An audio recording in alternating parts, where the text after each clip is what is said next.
Hello everyone, it's Halloween! Time for the annual Spooktacular to commemorate the most ghastly and greatest of all the holidays. And do I have something rather cursed for you this time? As a reminder to you all, a few weeks ago I whiled away some of the few sands in my hourglass, traveling to the dark forests of Northern California, where I discovered a little hole in the wall full of relics. Relics those unloved nerds among us, including myself, would find oh so enthralling. At the start of the month I shared with you all my plunder of this place of past nerdery, but I kept a single artifact secret for myself.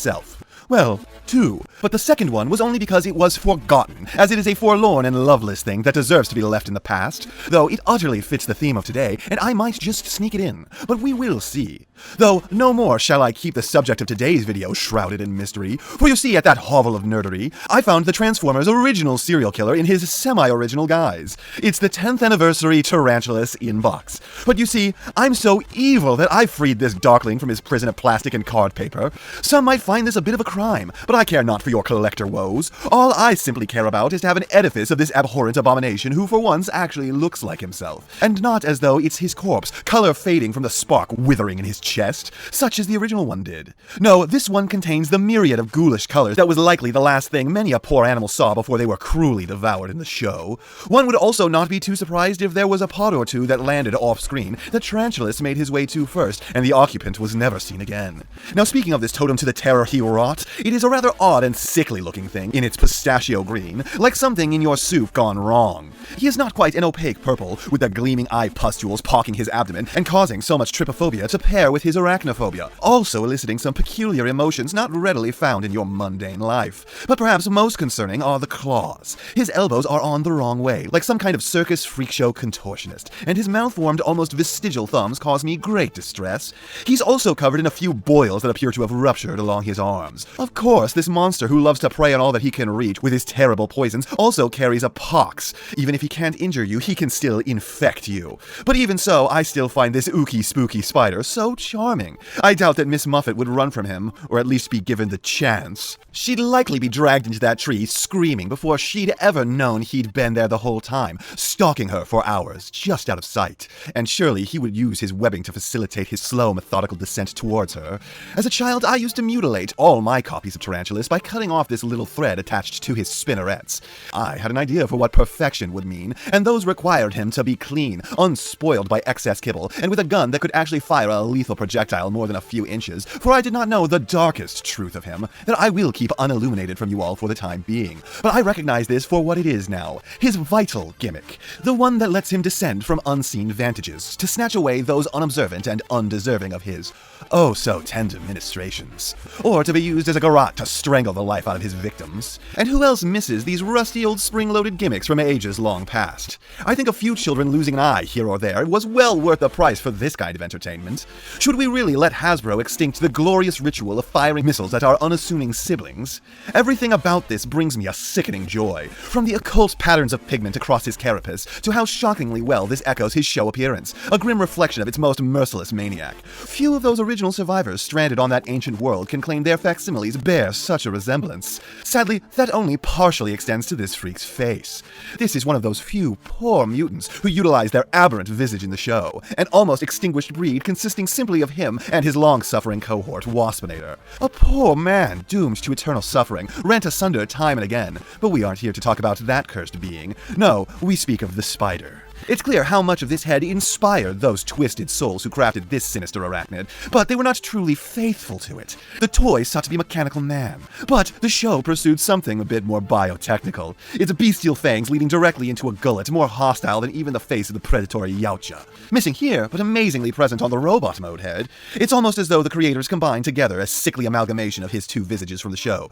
This face has its own haunting qualities, piercing eyes that can follow you unlike the personality-less visor of the original, and a vertical gash where his mouth should be. I see shades of the monster within in both of these. So this dark totem is everything I could hope for, especially when it is such a relic of the past. Beast Wars, as always, impresses. Truly, it was too good for this ungrateful world. Even when the show reworked itself so heinously from the original visions intended for them, but left by the wayside, they still wound up more truthful than any of their forebearers. This specific effigy, of course, has been an unfair advantage, being a resurrection of the character from 10 years later. But in truth, all they've fixed is the the pallid and lifeless colors of the original, guising itself in the false memories we have from our youth, pretending to be the thing that we believed we held but never truly was before this. As for the implements that this comes with, he possesses a record of their struggles for survival from the show in disc format. This one contains Spider's Game, a foolishly wasted opportunity if you ask me. The episode held within should have been the web. Not only would it fit the season better, but it's far more indicative of this monster, as it's the imprint in which he reveals his cannibalistic nature and desire to consume other sentient beings from within, revealing what true nightmares he has waiting for those who fall into his grasp. Though there may be a perfect choice, I do accept this one wholeheartedly into my home. Tarantulas also arrives with his gun. Should you lose this, he will forevermore be incomplete, a sucking hole in his spine as though something burst forth from within him. But now for the secret that I held from you, a secret kept even from me as a child, so devastating in its dark brilliance, it astonishes and horrifies me, for I was truly deprived in my youth to not know this. You can dismember poor Tarantulas here, as I am sure he has done to many of his victims, and you aren't just tearing the legs from this spider to see how well it can move. No, these become missiles which he may use to inflict harm on any foolish enough to be in his proximity. Why was this kept from me oh so long ago? Such cunning, such ingenuity.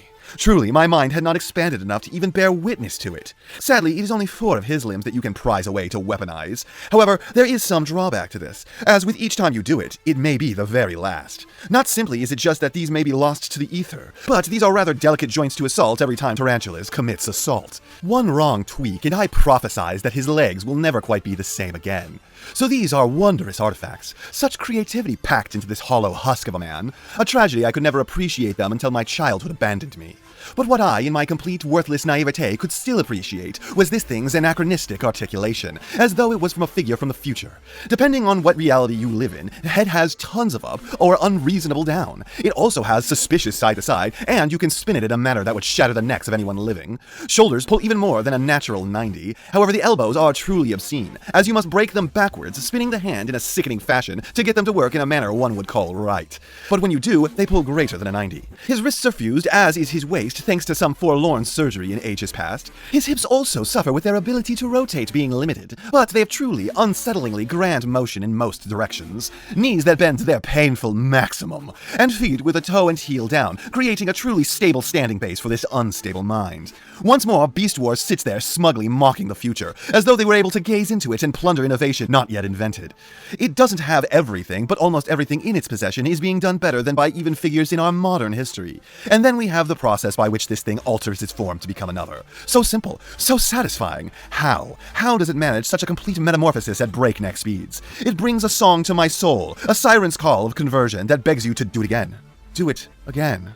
Do it again. Back and forth for an endorphin rush, as though by purely handling him he is drugging you, your vulnerability increasing by the minute that he might be able to overpower and abscond with you for a cruel vivisection. And this alt mode is truly perfect for All Hallows Eve, an arachnid, the kind that might just be crawling up your leg right now. He's got a bit of an anomalous bug head, almost purely alien and very little spider recognizable here, with 9 milky orbs passing themselves off his eyes, and its grasping claws here to strangle the life out of whatever he can reach. Its long, slender legs ready to carry it at shocking speed from underneath the nearest couch or table, and straight up your pant leg, or perhaps it descends upon you from above, gossamer silk string sliding from its spinnerets, sending it slowly southwards towards the unassuming sorrowful split between your shirt and your skin. This is a beast of nightmare and fantasy, perhaps about the size of a true tarantula, but not quite its build. No, this is a more threatening creature, clearly possessed of vicious poisons. One simply has to grant this thing credit. Even from beneath, in places the human eye was never meant to venture, they went above and beyond with its carapace, giving it beetle-like qualities that makes your skin crawl. Posability is better than forgotten as well. The claws have a bit of articulation, and the front quad of legs can be used to rear him up, ready to strike the death blow on whatever prey he has cornered. So this figure is everything he never should have been allowed to be. Ghastly accurate, so much fun it brings an uncanny smile to my face. He moves so much better than the corpses that pass for G1 figures, and even the lifeless husks that came out in the ages since, like the Unicron trilogy. The transformation is maddeningly fun, and the alt mode makes the child in me that's been long lost since the 90s call out to me from the dark in the night saying that he's home. But I know that if I go out to greet him, I'll never be seen again. Perhaps not quite the equal of a modern figure, but despite its ancient eldritch age, it's still a wondrous thing to possess.